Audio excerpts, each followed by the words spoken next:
Today is February 11th, 2022. Time is just flying by. So I previously filmed most of what I'm going to talk to you about right now, but for some reason a lot of the audio and the quality just wasn't that good, so I'm basically re-recording an intro, and the clips that are okay subsequent to this, I will put them back. If you notice, I have bags under my eye because I just really didn't sleep that well last night, and that's somewhat owing to the fact I recently had another hair transplant. And I always sleep on my back, but this transplant was in that problematic area I have in the back of my head. I finally have tackled that. The source was from my head, and I'll show you that in a minute.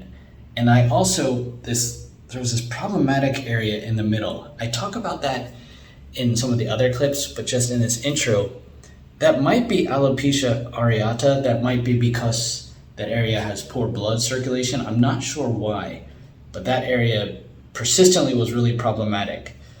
At one point I thought maybe the Thai doctor hadn't correctly placed hairs there, but now that I think about it, I think there is just something weird about that part of my head, and I think she did put it there, and it's difficult to transplant. Sometimes it is a transplant, you're moving human tissue from one place to another, and sometimes it just doesn't take. It has to do with your own human physiology. Yesterday I had only 500 grafts because the area was not that big, so it was just a small session, and that is extremely likely the last time I will ever take head hair as a donor source, and at some point soon I'm going to get SMP and just leave that alone. Alright, so let's just take a quick look. So here's my head is shaped, obviously, so here is the right side, and you can probably see where she took it, this kind of upper region. I think they call it the parietal lobe. So there's this back area right there, and so this circle is not a lot because I actually do have some hair there, but there's probably about 450 hairs just kind of in these two areas, so that should at least give a nice even look. And on the top here, there's that circle that's problematic. Plus, they also, for some reason, spread it around a little bit. I guess they saw a couple of gaps and were filling it in. But primarily, it's in this little unicorn stump right there. So that's where I had the hair put. So I don't know. At this point, I might be done with the hair transplantation. However, so I may use one of those other donor sources, chest hair or leg hair. And for that, if I do more, this front area right here is still a little thin. And then there's like a little band right here. I don't know if you can see that, but that's not even a big deal at this point. So that's like a nice to have, not a need to have. But yeah, so that's it for now. I did have another transplant. Hopefully I'm at the end of this or very close to the end of it. I think I'm too sleepy to coherently make more of this. So this will be the intro. I'll show you the other clips, and then I'll see you soon.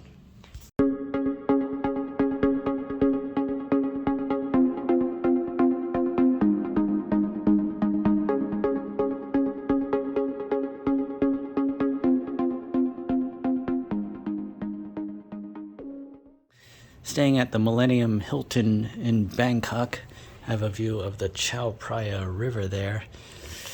This is kind of becoming a hotel review channel and hair review channel. And while we're talking about hair, let's take a quick look at Noi's hair.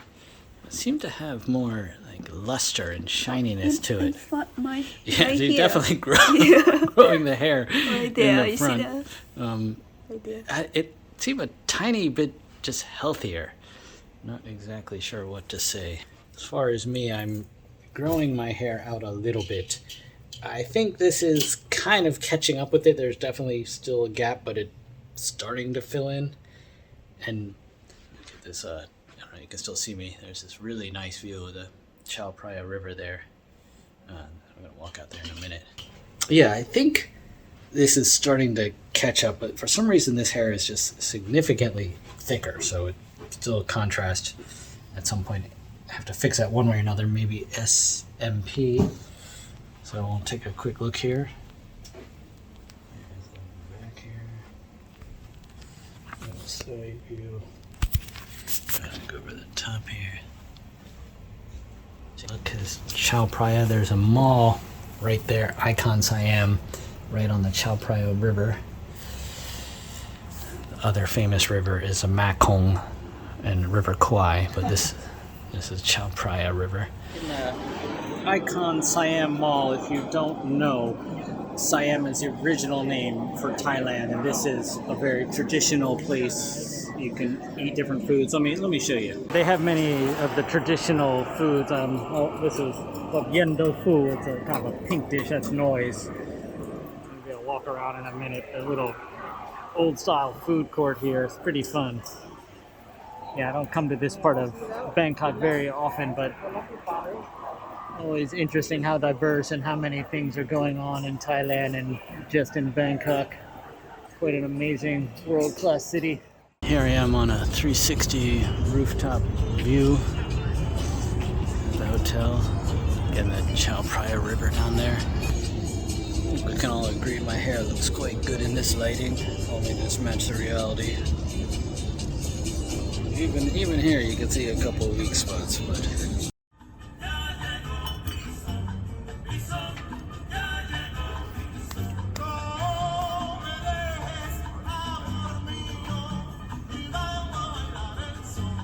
I'm not sure what's going on here, but something my wife Noi is drying out, cooking up, whatever it is. I hope it's delicious.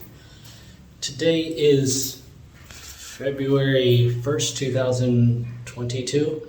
In about 10 days, I'll be getting another surgery in this back area. So this hairline, it looks like it's slowly filling in, and it is starting to look a little less gappy and a little bit better, and like a cohesive look. There's something, I guess, kind of different here. It has this kind of snaggletooth look. It's okay, I guess, but it would be maybe a little better if it was consistent, but it's not terrible, and it's the kind of thing, if it grew long enough, it'll probably be fine. So as this gap fills in, and this is something Dr. McGrath said, he was saying, okay, before I felt like I wanted to remove some here and make it match this, but he was saying as this fills in, it will probably look more natural, and I tend to agree with him. I think it looks fine now. So one thing I want to skip right to is this kind of new problem has emerged. So there's alopecia androgenica, and that's from the testosterone, which becomes DHT, which destroys your hair follicles, and that's a battle you fight with finasteride and things like that. And this hair is DHT resistant. Anyhow, so the alopecia areata, and it sounds beautiful, areata, like something you would name your daughter, but that's another type of hair loss that creates like bald patches, not from testosterone. It's usually your own like autoimmune disorder. And my mother actually had this a little bit, but she was able to get steroid injections and clear that up. So there's this one area, let me try to get this, on the top of my head. It's like exactly in the middle, which is very annoying. So like exactly in the middle has just been problematic for a while.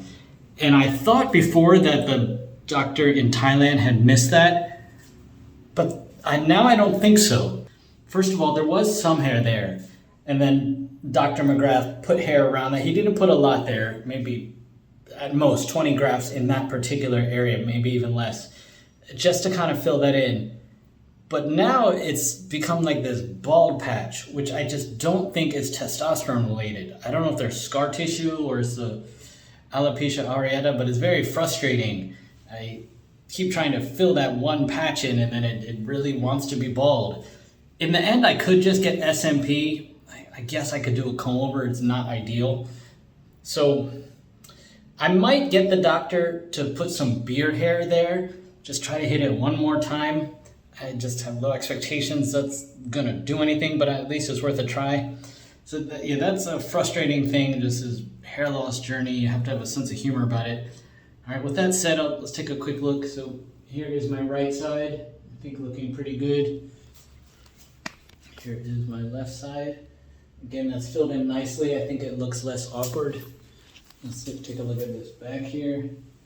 And this is that devil's circle. And this actually has had some growth. It's not quite as bad as it was, but I can just tell the hair is very weak and see-through. So I'm probably gonna end up using head hair to fill that in. So get this hair transplant in 10 days, and then ideally maybe a month later get this front area, and then this area here, and then hopefully that is it. And then wait a little while for everything to heal and get SMP. But even now I feel like I'm starting to hit this tipping point where there's almost more hair than scalp. It probably will always have a diffuse look, but with the SMP and that, I think it will look pretty good, and I will have made it. It will have been successful. I wouldn't call it quite successful right now, but I would say I have made some progress. So just see how it goes with the surgery, and hopefully just a few more steps.